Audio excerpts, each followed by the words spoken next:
Hello and welcome. ఈరోజు వీడియోలో మనం డిస్కస్ చేసుకునే అంశం టాపిక్ ఏంటంటే growth and movement in life. అంటే ఒక్కొక్కసారి అనిపిస్తుంటుంది కదా, అన్ని పరిస్థితులు ఆగిపోయాయి, ఏది ముందుకెళ్ళట్లేదు అంటే. నిజంగా పరిస్థితులు ముందుకెళ్తాయా చెప్పండి? అవి ఏమన్నా డన్లప్ టైర్స్, ఎంఆర్ఎఫ్ టైర్లు తెచ్చుకుంటాయా? తెచ్చుకోవు కదా. మనమే దాన్ని ముందుకు తీసుకెళ్ళాలి. ప్రాబ్లం మందే, సిచ్యువేషన్ది కాదు, ఆ ఆస్పెక్ట్ది కాదు, కెరియర్ది కాదు. ప్రాబ్లం వల్ల మనమే తీసుకెళ్ళాం. ఎందుకు? డ్రైవర్ సీట్లో కూర్చునేది ఎవరు? ఆటోమేటిక్గా ఎవరు లేకుండా ఇంకా తోలే కార్లు అయితే మన ఇండియాలో అయితే వచ్చినట్లేవు.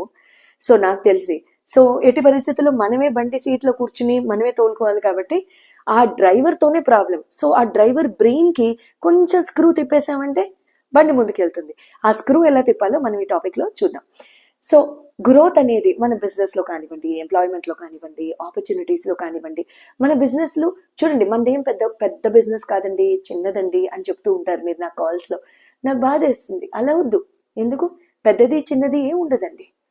మీరు డిగ్నిటీతో, ఎవరిని మోసం చేయకుండా ఇంటిగ్రిటీతో చేసే ఏ బిజినెస్ అయినా సరే, మీరు గర్వంగా, అది టీ షాప్ అయినా సరే, good.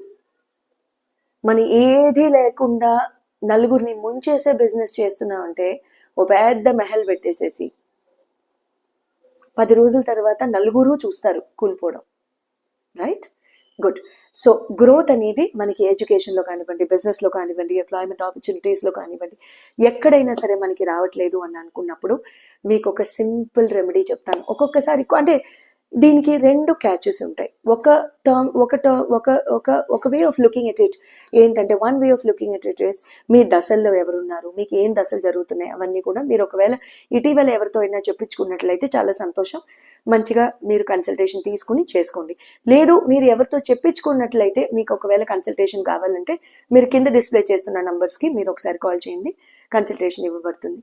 At the same time మీకు ఇది కూడా ఇంపార్టెంట్. కానీ 10 సంవత్సరాల నుంచి గ్రోత్ లేదు, 20 సంవత్సరాల నుంచి గ్రోత్ లేదు అన్న సిచ్యువేషన్స్లో పితృదోషాలు కానివ్వండి, లేకపోతే మీ వాస్తు దోషాలు కానివ్వండి, లేకపోతే మీ ఓవరాల్ హోరోస్కోప్ని కూడా పరిగణనలోకి తీసుకుని చెప్పబడుతుంది. బట్ దాంతో పాటుగా మీరు ఇంకొక రెమెడీ చేయొచ్చు.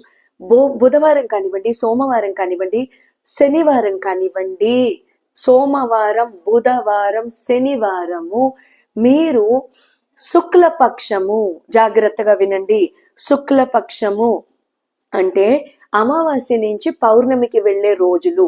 అమావాస్య నుంచి పౌర్ణమి అంటే ఏంటి?